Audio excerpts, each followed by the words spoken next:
for the land of the free and the home of the canceled.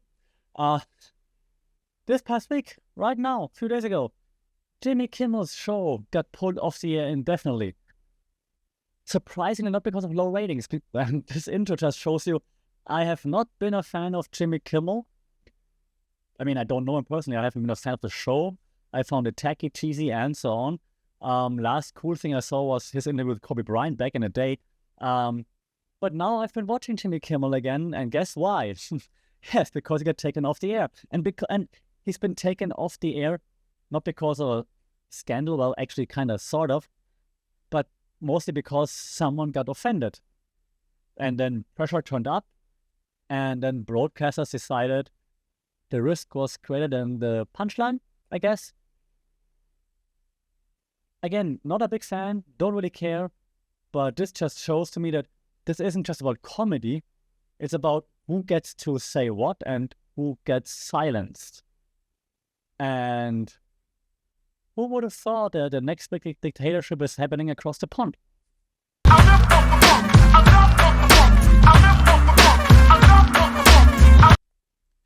So, howdy, and welcome to another episode here for the Fun Report, Mindful Media and Communication. And well, mindful, I'm not sure how mindful was this last week, right? So, before I just start ranting and, I don't know, insult people, let's not do that. But let's quickly recap what actually happened. And be assured, not a Jimmy Kimmel fan here, not American, don't live in the US. I mean, if you want to go back into the 1800s, please do that. We are on the outside looking, laughing. It's okay. So really, really don't mind. But censoring because someone gets offended slightly is a bit ridiculous. And so we have to look into it because, I mean, that even comedy gets a dress code in 2025 in the land of the free. Oh God, what's Joe Rogan gonna say about it? He's gonna find a way to defend it. So what happened, right? What happened? I took some notes to make sure that I don't lose myself into the music the moment and never let it go. So Jimmy Kimmel did this monologue, right? We all been there. He said okay, now conservatives are politicizing the assassination of Charlie Kirk. Where's the lie? Everyone's criticizing it, left, right, center. Back home in Germany, where I'm from, there everyone's using to politicize stuff there as well. All around the world, everyone's politicizing it. So what's the problem with that? So now the companies that, and I'm not gonna go into which company owns what, because it's they try to make it really murky, but eventually the companies that run the show, Nexa and Sinclair, they pulled Jimmy Kimmel live. So then ABC Disney, who owns the show, as far as I'm aware, they suspended the show indefinitely. And the FCC chair, and I had to write down the name, Brandon Carr, who has been appointed by Trump, he hinted at a regulatory review. And of course, I mean, Trump, the president, amplified the criticism, said yeah, failing Jimmy Kimmel got taken off the air, it's a great day. Next are Jimmy Fallon and Seth Meyers. I mean, back when Colbert got taken, got his contract not extended, right? Trump said Jimmy Kimmel's next, and hey, he's next. So all works according to agenda. So reaction been outrage on social media. Okay, of course, accusations of censorship. Of course, Stephen Colbert and all the others defended Jimmy Kimmel. Jon Stewart with a brilliant response in the Daily Show. That was great. But overall, it's not just about that one show is being pulled and that another show might get pulled and that they all might lose their jobs. It's about the new rules of the game, apparently. And that's somewhat concerning, I think, because, the late night that made late night become late night, that people across the world were looking towards to in the US, look what they can do, and we can, and we want to do this too. Later, once balanced, satire and pushing boundaries, like Jimmy Carson, David Letterman, Jon Stewart. And we all, like, being from Germany, we all looked over and we're like, this is crazy what they can do. They are allowed to say that. They're allowed to make fun. This is awesome. That's freedom of speech. Apparently no more.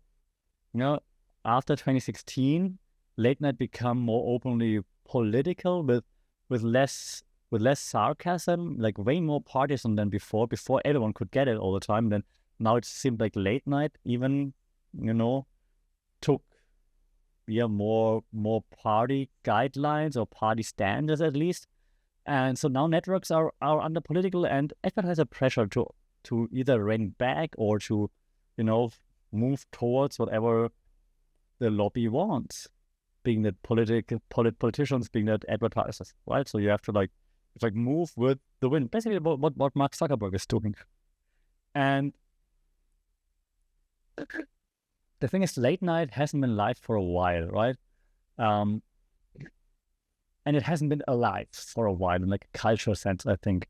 Like, sure, the clips are on YouTube and on X, but it's only those short clips that try to fuel outrage and outrage cycles beyond the TV audience. And so either the right's using them to fuel, like, oh, look at the woke left, what they're trying to do, or then the left is using it, saying, look what is happening, be a right. So it feels like you're not really a late night host until your monologue gets fact-checked like a campaign ad these days. I mean, maybe you're not really a late night host until you get cancelled. But hey, we're not here to only reminisce about the good old times. We're also here to add some communication theory to why is this all happening, right? Because as you know, here on the pod, I try to educate you also a little bit. So hey, here we go. Theory corner with your favorite German prof. Let's go. So I brought you, oh my God, I was hot when I took notes for this podcast, because I was like, hey, this. So I brought you 4 different theories that I think fit perfectly to what's happening with Jimmy Kimmel, Stephen Colbert, and probably also soon with all the others. First of all, the classic communication theories, Jürgen Habermas, he talked about the public sphere. That's a classic in communication theories. He talked about it many a times on the pod as well. Late night used to function as some kind of like semi-public sphere. Like a public sphere used to be like a place where you go, you share your opinions, your thoughts, and then you have a discussion with the people. This was the town square back in the day. The internet was amazing in the beginning, like open forums where you can just leave your ideas and discuss and all those things, right? Now, not as much anymore. Late night used to be like semi-public sphere, where at least some sort of discussion could happen. You had satire, you had critique, and it all shaped the democratic discourse to some extent, right? Now, however, it's shrinking more and more under like corporate and political chokeholds, obviously, right? So the public sphere is getting smaller and smaller and smaller. Basically like a wall being built around the public sphere. We know that Trump likes walls, so that's just very fitting. Second theory, well, that was the public sphere, semi-public sphere theory. Second theory, and oh my, I have not talked about this in a while because I thought, hey, 2025, we don't need this anymore. But here we go. Noam Chomsky and Herman talked about it a lot before many people talked about it in communications. But Noam Chomsky, quite a famous person in philosophy, communication, media, all those things. Propaganda. Who would have thought in 2025, when talking about the United States of America, we pull out the propaganda model? It's not North Korea, it's not China. We're talking China. It's the US of A, and we're talking about the propaganda model. Isn't it fantastic? So in the propaganda model, we say that the media doesn't just report things, it actually filters what it's showing to the audience. So economic, political, regulatory pressures, they determine what survives. Does this sound familiar? Let me call Stephen Colbert. Stephen, does this sound familiar? So Kimmel's removal is a classic example of the flag filter, if you will, okay? Shooting it down before it arrives.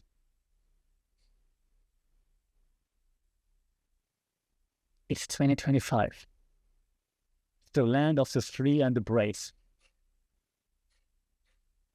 And we're canceling people over what they say.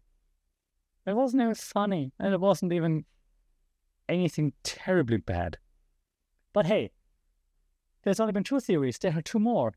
And this is like a best of the best today, because like all the famous theories fit into that example, which is cool from a professor's point of view, which also feels a little bit 1984 from a professor's point of view, and hopefully from an audience point of view as well, because we talked many times about Sean Baudrillard here on the pod as well. He talked about hyperreality, postmodernism, all those things. And in hyperreality, we say like that the outraged spectacle, that's the fourth theory in a second, becomes more real than the actual comment. So the actual comment of Jimmy Kimmel, if you just watch the clip, I mean, it wasn't that bad. But then what followed it blew it out of proportion. So then now all of our follow-up of how we react to it, how we understand it, is based on the follow-up, not on the actual sentence that he said. So the follow-up, the blow-up, which is not the real thing, affects reality. So that's why it's a very good example of hyper-reality. Okay, so not that thing that actually happened, it's just a small, those 2 sentences. But everything that happened around it blew it out of proportion, made it so big, and now our reactions are based on the whole big blown-up thing, not about what he actually said. Or like memes and posts about it. That's what people argue about, not about like what he actually said. And well, I just introduced it, so here's the 4th theory. You know it was coming. As I said, it's like a highlight of all the go-to media theories today. Society of the spectacle, right? Cancellation itself becomes the event. Like, oh my God, this happened. Kimmel got canceled. Shoot. Yeah, so the cancellation is more significant than it's not even a joke, than the statement it caused it. Yeah, so similar to the hyperreality, but we like to watch the aftermath. We like to watch like, hey God, what's happening now? Kimmel's gone. What's next? Oh my God, I can't believe it. That's the spectacle that an audience craves, okay? So that's why we're all tuned in. That's why you're listening to this podcast, for example. That's the society of the spectacle. So we had the public sphere, as defined by Jürgen Habermas. Many others talked about it. We had the propaganda model. In this case, I was leaning towards Chomsky, but many others talked about propaganda as well. We talked about hyperreality. That was made famous by Sean Baudrillard, hyperreality, simulation principle, and so on. And then the society of the spectacle that Guy Debord was talking about. Okay, those are your 4 theories for today. I'm going to move on away from the theory part in a second, and just one thought popping in my head, because if you think about all those things, about like all the late night shows or anything we used to consume, right? We used to cancel the shows for being boring. And you could argue that Kimmel was boring for a while, but then you just don't watch it. But we used to cancel shows just because they were boring. Now we cancel them because they remind us that the First Amendment, yeah, I looked into that in America, has a fine print.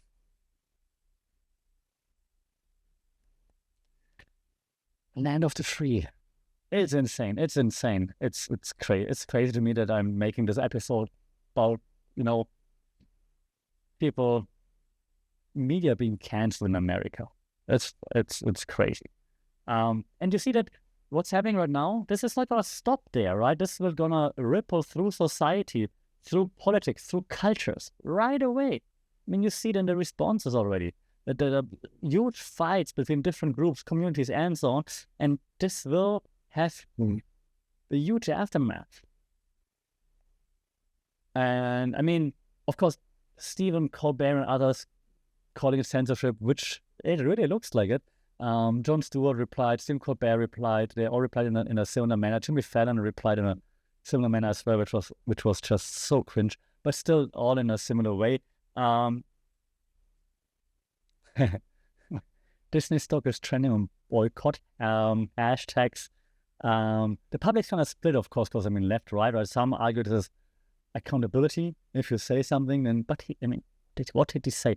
Others see it as authoritarian censorship. Again, what did he say that triggers such a response is the question. And if we look at like some history, when have people been pulled? And I noted it down, so excuse me for looking at the notes, but so Politically Incorrect with Bill Maher got pulled after 9/11 remarks. We had like those, and I know this might be better than some of the listeners if you're not from Europe, but in Europe we had like some satire clashes in European media after the Charlie Hebdo incident. What happened there when terrorists stormed the Charlie Hebdo HQ and shot people there with super violent consequences. It was crazy. And even this one I have to read because I wasn't around. Lenny Bruce got arrested in the 1960s for obscenity. Similar, different form of showing it, but similar debate, like who decides what jokes are permissible and which ones are not, right? That's just why I picked this example as well. So all that said, and I'm just looking at my notes here, I think I got all the examples out because, again, it's great content fodder, but if you're watching the clip with the podcast right now, if you're listening, I'm going to tell you, but I'm sitting here like rather puzzled, to be honest, because while it's easy content to talk about, to be like, hey, look, this happened, let's talk about it. If you actually think about like what's behind it, it's kind of crazy because it feels and smells and looks a lot like censorship. And if it feels like it, smells like it, and looks like it, yeah, I think that Jimmy Kimmel's suspension right now signals a new era. Well, it was more blatant than like what happened to Colbert. So late night right now, it's more risk management and not really satire. Political pressure is kind of shaping what is allowed in comedy and what's not. So insulting comedy, saying the R word all the time, that's cool. But trying to show two sides of the coin is not. And the corporations are clearly caving to advertiser or regulatory money heat, clearly, right? And what's the outcome? What's the cost of all of that? It's the question. I think it's a thinner public sphere, as we discussed. It's less space for critique, and it's more self-censorship.